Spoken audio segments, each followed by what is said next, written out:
Cheers and salutations. Welcome to Americans Learn. My name is Kit. Please be sure to like, comment, share, and subscribe, and hit that ring bell notification. That way all of you lovely, beautiful people are made aware when we upload new content upon our YouTube channel. And folks, I think it's time for us to go on a campaign. But what better way to go on a campaign than feel motivated? Motivated was one of the greatest speeches in history to continue on. Now, for those who've seen the film Alexander, that was directed by Oliver Stone, and Alexander the Great played by Colin Quinn, who also played the Penguin. This is his speech at the infamous Mutiny that almost ended his campaign. Now, Alexander the Great died at the age of 32. Kind of makes me reflect back on my life and like, oh my goodness, I'm going to be 40 very soon. What the hell? You almost conquered the world at age 32. What am I doing with my life? Anyways, grab yourself a tasty snack and a tasty beverage. Let us remember that we are going on campaign. The true Roman who stabbed me at the last video. He had to be stabbed, all right? He had to be stabbed. But let us enjoy this speech. Gee, you're a true Roman. What makes you think you're so excited for Alexander the Great? Because we can all be inspired. How very tolerant of him. Let's listen to this. Enjoy this video in a 3, 2, and an uno.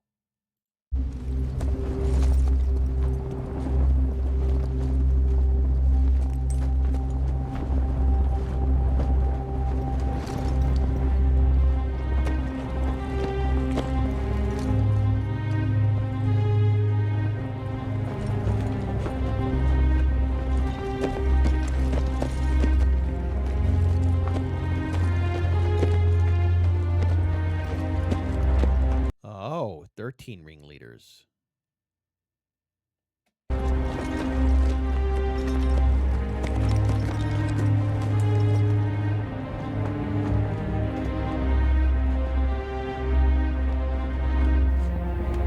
What I'm about to say isn't meant to stop you returning home. As far as I care, you can go wherever you wish. But I want you to know how you have behaved towards me, and how I have treated you. I'll begin, as is right, with my father, Philip. When he found you, you were mere peasants, wearing hides, tending a few sheep on the mountain slopes, and you could barely defend them from your neighbors. Under him, you began living in cities, with good laws and customs, and he turned you from slaves into rulers over those very barbarians who used to plunder your land. He conquered most of Thrace, taking the best harbors so there was trade and prosperity, and put the mines to steady work. The Thessalians, they used to terrify you. Well, we rule them now. The Athenians and Thebans, always looking for a chance to attack Macedonia, were so humbled, myself playing my small part in the war, that they no longer take tribute from Macedonia, but instead depend upon us for their protection.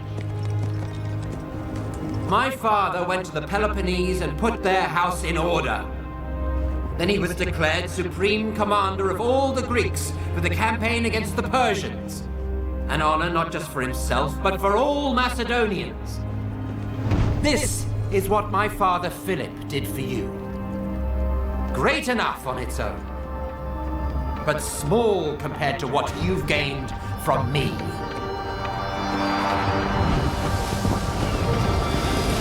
I crossed the Hellespont, even though back then the Persians still commanded the sea. I defeated the satraps of the great King Darius, and made you rulers of Ionia, Aeolis, Phrygia, and Lydia, and took Miletus by siege. The rest of the land surrendered willingly, and their wealth became yours. All the riches of Egypt and Cyrene, which I won without a fight, are yours now. Syria, Palestine, Mesopotamia, Babylonia, all belong to you. The wealth of Lydia, the treasures of Persia, the jewels of India and the Outer Sea. You are now satraps. You are generals and captains. What have I held back for myself apart from this purple cloak and diadem? Nothing. No man can point to my riches, only the things I hold in trust for you all. And what would I do with them anyway? I eat what you eat. I get no more rest than you. Many times I have spent the night on watch so that you could sleep soundly. Who among you believes he's worked harder for me than I have for him? Come on! If you've got scars, strip and show them to me. I'll show you mine. There isn't one part of my body, the front at least, that doesn't bear a wound. My body's covered in scars from every weapon you can think of. Swords, arrows, stones, clubs. All for the sake of your lives, your glory, and your wealth. And yet here I still am, leading you, as conqueror of land and sea, rivers, mountains, and the plains. Dude, I feel like, I'm sorry, I don't mean to pause. But quickly, I feel like I'm being lectured to right now. I feel like I'm being yelled at. I feel, oh, one hell of a speech. If this is accurate, holy cow, I feel guilty. Like, hey, no, it's all them. I wasn't part of it. I told them not to be doing it. We've celebrated our weddings together. Many of your children will be cousins of my own. I've paid off your debts without asking how you got them, even though you're paid well enough and pillage every city we take. Many of you wear golden crowns, badges of courage and honor given you by me. Any one of us who was killed, who met a glorious end, we buried with full honors. Many now stand immortalized by bronze statues in Macedonia. Their families are honored and pay no taxes. Under my command, not one man has been killed fleeing the enemy. And now, I wanted to send back some of you who've been wounded or crippled, or have grown old, to be welcomed back home as heroes. But since you all wish to go, then all of you, go! Go home and tell them that your king, Alexander, conqueror of the Persians, Medes, Bactrians, and Scythians, who now rules over the Parthians, Chorasmians, and Hyrcanians as far as the Caspian Sea, who's marched over the mountains of the Hindu Kush, crossed the Oxus and Tanais rivers, even the Indus, first to cross it since Dionysus himself. I would have crossed the Hyphasis too if you hadn't cowered in fear. Who sailed into the Great Sea from the mouth of the Indus. Who crossed the desert of Gedrosia, where no one had ever led an army.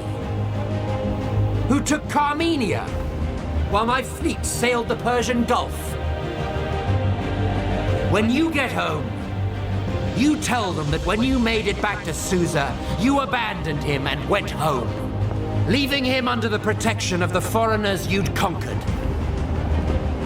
Perhaps this report of yours will seem glorious in the eyes of men, and worthy in the eyes of the gods. Be gone!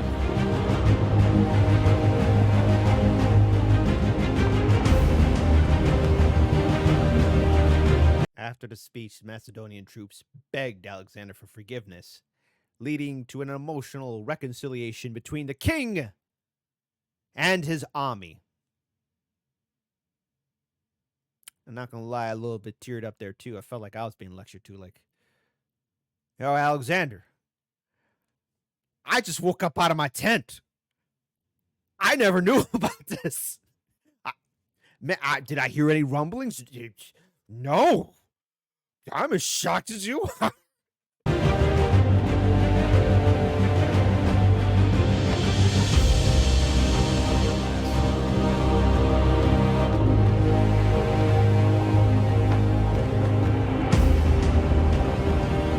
Thank you to all the Patreon supporters who helped create this video. If you'd like exclusive early access to videos like this, and the chance to vote on future topics, please visit the Epic History TV Patreon page. All right. Why did I play this video first? Because I'm well aware that some of you, especially after we've gone on campaign with the Romans, have said to me, and to Americans Learn, that, hey, check out some more epic history, such as with Alexander the Great. Well, I would love to enjoy this campaign. So, while it may not be true Roman, dude, chill. We are going to go on campaign with Alexander the Great. So please be sure to like, comment, share, and subscribe if this is something you want to see. And if there's more content about Rome or the ancient empires, let us know. But right now we are booting up, we are suiting up, and we are going to go on campaign with Alexander the Great with epic history. And that's why we did that speech, to motivate you. Because while you're on campaign, don't you quit on the king. Don't you quit on Alexander. We are going to save the world. We are going to sail to Persia, then to Egypt. We are going to cross the great deserts and go all the way to India. Don't you falter or break, because we are about to fight. And yes, folks, it will be a glorious campaign, but it requires dedication, honor, courage, commitment, and so much more.